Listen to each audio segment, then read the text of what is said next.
Longer fish. Cheers, buddy. Yeah. Right, okay, so I'm just interested. Yeah. Now your big idea is a success, so we can safely call it a success. Yeah. What inspires and motivates you to do these talks and to come here and give inspiration to so many young people? Yeah. Well, that's a really good question. I don't get asked that often. When I came out of Dragons Den and I saw and I realized how much young people had been into the whole Levi Roots thing, because I didn't really understand, because I never saw much Dragons Den, so I didn't know what kind of audience they have and what happens to people that gets investment. So it was really a shock to see that, you know, I was getting people calling me from everywhere, and you know, everybody wanted to do the reggae source and Levi Roots and all this. That was the most surprising thing, you know, just to see how it is. And I just thought to myself that I've got to find a way to pay back these young people. You know, that's buying the sauce and that's bigging up Levi Roots on Facebook and Twitter and all this kind of stuff that was going on. And I wanted to find a way to pay them back, is to say, look, you know, and the best way to do that was just for me, not to send a letter when I get all this information from schools, an invitation from all sorts of universities. I could easily have just sent a letter and said, oh, thank you very much, here's my 5 tips, off you go.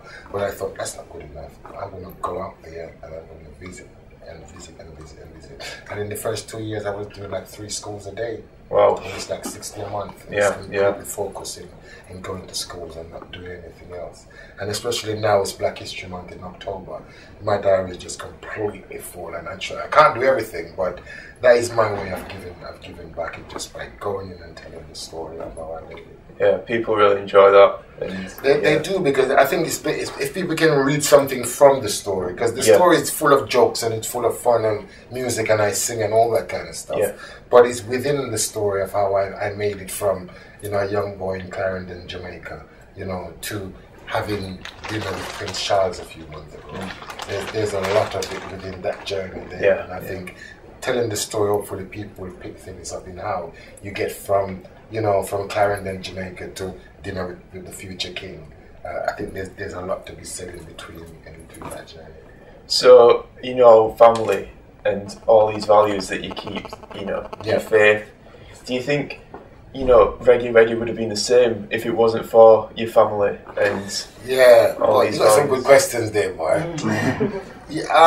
Boy, I don't think so. I don't think so, because I mean, perhaps somebody would have spotted me on my own and says, Levi, here's the money, off you go and do it. But that wasn't the way it happened. I had to start with my family, with my kids in my kitchen, which I still live in my same flat, which we started from Brixton. So that's the way we started, because no one came in with the money. So I had to find a way to do it, and that was with the family and struggle with them, and until my moment came. So I don't think it would have happened without them. You know, because it was precisely because it all adds to the story. When I used to go around and tell the story about the sauce before Dragons Den, that, you know, here I was with my kids working on it, and people resonate with that. People like that, you know, that oldest man, and he had these kids and he was doing something positive with them and he was working with them.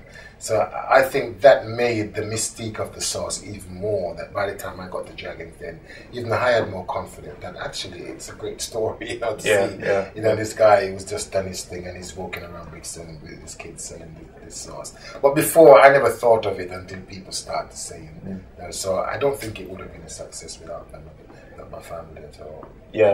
Sorry, I have to stop you there. I hate to be a killjoy, but we've got a whole Western auditorium waiting. It's fine, Can you just finish up one more? I said I would stretch it. On this one, what would you say to anyone, any entrepreneur? What's the one value that is the most important thing that will keep things going and keep the wheels in motion?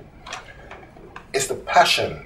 You know, that is it. You got to have the passion for it, and it's got to stay with you from the start to the very end. You know, otherwise, get out of the business once you lose the passion. It's not going to go forward. You're not going to be giving it your best and your best ideas, so get out. But you have the passion. I think that's the biggest thing for the business, because it shows that you really want to do it. All right. Thank you very much. Respect, sir. Cheers.